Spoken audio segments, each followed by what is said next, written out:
what do you want us to do about it?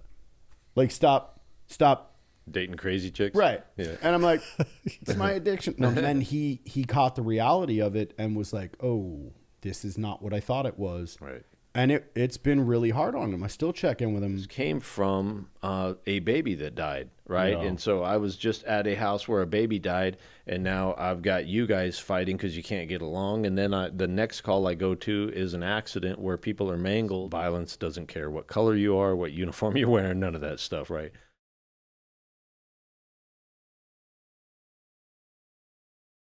Had a situation as well, and I'll be brief about it, but like, I had a girl that was stalking me, and we had a order of protection. Is he telling the truth? I'm a beautiful man. I wasn't there. Cannot confirm or deny. There is a reason this house is so secure, bud. I moved into this house on purpose. All right, we need pictures.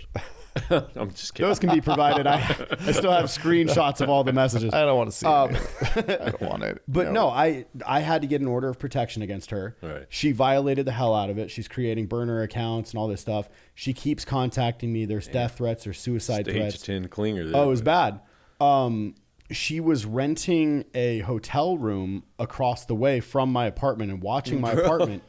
I'm dead serious. Good Lord. Yeah. And I had to call Mesa PD, and I'm not bashing Mesa PD. I have friends that work for Mesa PD, but I had to call Mesa PD probably 20 times where she's like, I'm on my way over and this and that. Like, I was taking care of my little 17-year-old niece, and she's like, who's that skinny little blonde bitch? And I'm like, you come near my niece and we won't worry about this anymore, you know. And she's playing ding dong ditch and leaving notes, all this stuff. And I called Mesa PD probably 20 times, and every single time they were just like, what do you want us to do about it? Like, stop dating crazy chicks. Right. Yeah. And I'm like, it's my addiction. No, I'm kidding. But, you know, so I could shame me. It's something in the pheromones of those antipsychotic pills they take. But no, it's just like, if you're not capable of delineating all the good that you guys do from, you know, then yeah, society will have this stupid view of what police officers are. And I grew up this edgy little punk rock kid that just, you know, authority. And now I'm just like, hey, thanks for what you guys do. Appreciate you guys keeping it clean out there. Right, you know, right. But I mean, it has become this goofy trend of like giving law enforcement a hard time. And well, we make fun of it. We always say they hate you till they need you. Right. Right. And that's kind of the thing now is they fuck the police. And But- then but- they but- need you. And then yeah. they're like, well, why aren't you helping me? Right. Dude. Tell you what, before I had kids, I didn't want anything to do with police officers. Yeah. I have kids. I love every one of you guys. And that's what I'm saying is like, you know, it became a thing, especially like early 2020 where, you know. Oh, 2020 was, the worst. Yeah. And like, I respect the hell out of what you guys do. And I don't think enough people realize like you guys are human beings as well. Right. And just because you're in a position of authority doesn't mean that you're impervious to being fallible. Right. You know? Yeah. I have a good friend. The dude tutored me through math in college, went to work for Mesa PD, and just needed some time off. He saw some really bad stuff, and it messed him up. And when we were going to college together, his whole life was, I'm going to be a police officer someday. I'm going to be. And then he caught the reality of it and was like, oh, this is not what I thought it was. Right. And it's been really hard on him. I still check in with him, you know, every so often. Hey, brother, how are you? You know, but people don't realize you guys are humans and you're just out here attempting to do the right thing for society. It's not about an ego trip. It's not about big me, little you or enforcement. It's about doing the right thing for society. Yeah. And I think where people get it crossed up a lot of times is like when coming into a scene, right? You come into a scene and let's say it's your ex-girlfriend scenario, right? Where she's crazy, she's stalking you, and now we're getting a call that you guys are screaming at each other in the front yard, right? And I've never met any of you. So I'm pulling up and I'm immediately trying to assess what the hell is going on. Right. While I'm assessing what's going on, I'm trying to figure out who's a threat, who's not, trying to keep things calm, trying to keep people separated. So you walk into these very hostile situations, and I think people discount how messy humans are and how jacked up we are, right? And so as a cop, you go into these, and then everybody, once you get there, everybody's looking at you, and they're like, solve our problem. Right. Like, bro, okay, I can't help crazy. I'm not fixing that, right? Right. And, okay, you need help. You got to go to the court, and you got to do this. So we show up, and we start just boom, boom, boom, solving problems. But a lot of these problems aren't solvable. And then you add into, I'm at that call, but maybe I just came from a baby that died, right? Yeah. And so I was just at a house where a baby died, and now I've got you guys fighting because you can't get along. And then the next call I go to is an accident where people are mangled, and you're having to tell them everything is okay. And in your mind, you're like, they're dying right now. Like they got death rattles going. And so, yeah, it's a crazy job. It is not easy, but we signed up for it too, right? And it's what we chose or choose to do. But I think the biggest point out of all that is that people just have to understand, because that's kind of the way, I always say, I'm just a dude. Like I'm a dude, and I'm doing a job. And but the dude part is first, right? I'm a dad. I'm a husband. That's all part of who I am. And then I put the uniform on, and then they expect you to be this. Okay, you have to do everything exactly like we think you need to do it, and everybody's opinion of that is different because they don't understand the job or everything that goes along with it. And so it makes it hard. But I think for me, especially as a police leader, all you can do is kind of show people like, hey, this is the way we treat people, right? And if people, I had an old homicide detective that told me, he says, hey, son, we are in a customer service job. We provide customer service. If the customer demands violence, we give it to him. And what he was telling me is, when you show up to those scenes where people want to do you harm, you better go hard and fast. Yeah. Because violence doesn't care what color you are, what uniform you're wearing, none of that stuff, right? And so people have to understand that too. When I get to a scene, when a cop gets to a scene, they have to control. So all the stuff I was describing there, they have to maintain control. So if somebody comes yelling up at me and is aggressive, and you get throat punched or tased because I don't know who the fuck you are, and all of a sudden you're running at me screaming, right? That's a threat, right? And so people just have to have an understanding of, like, we're not robots. It's a person on the other side of that uniform trying to do a very difficult job. Do we mess it up sometimes? Absolutely. Are there people in the profession that jack it up for us? Absolutely. But for the most part, and statistically speaking, if you actually look at facts, we do a damn good job at policing our citizens. Yeah. Well, I mean, one of the first dates that I went on with my girlfriend, we were driving back to her house. Is this the psycho or? No. Oh, okay. For the record, that was never my girlfriend. Oh, okay. Just putting that out there. Well, in your mind. Yeah. Two things can be true at the same time. Yeah, she might think we're still together. Probably. However, so we had dinner. We were driving home or back to her house, and there was this accident on the side of the road. So I get over and I'm getting out of the way, and this officer, this is not here in the valley, we'll just leave it at that. All right. This officer cuts back into traffic and cuts me off, and I kind of scoot over, and I'm like, he's got stuff going on. Right. So I go over to the next lane, and he cuts me off again.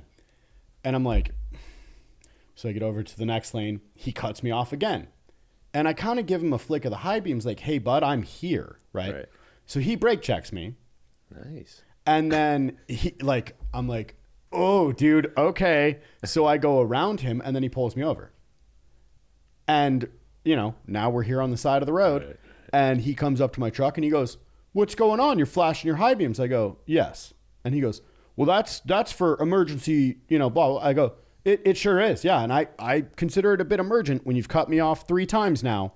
So just letting you know, I exist, and you kept cutting me off. And he's like, well, I was leaving an accident. I was like, absolutely. And that's why I got over originally. Right. And he's like, well, and I was like, is there anything else you need, officer? And he's like, have a good night. And I was like, you too. Yeah. And, you know, I was polite and calm. And, you know, my girlfriend looked at me and she's like, what the hell was that? And I was like, what? She's like, he pulled you over because he was pissed off. And then he just remained calm. And I was like, so did I. Yeah. I stated clearly without emotion what he did and why I did what I did. Right. He knows damn well he doesn't want to go to court over that and have to tell a judge why he kept cutting me off, then pulled me over because I flashed my high beams. And I got 4K cameras on the front and back. It's audio recorded as well. So it's all there. However, I didn't go, well, look here, pal, because that's when you're going to have a problem. Right. And I understand he's a human. I don't know. Maybe he doesn't like people who drive big Chevy trucks. Don't know, don't care. Probably thought you were a firefighter.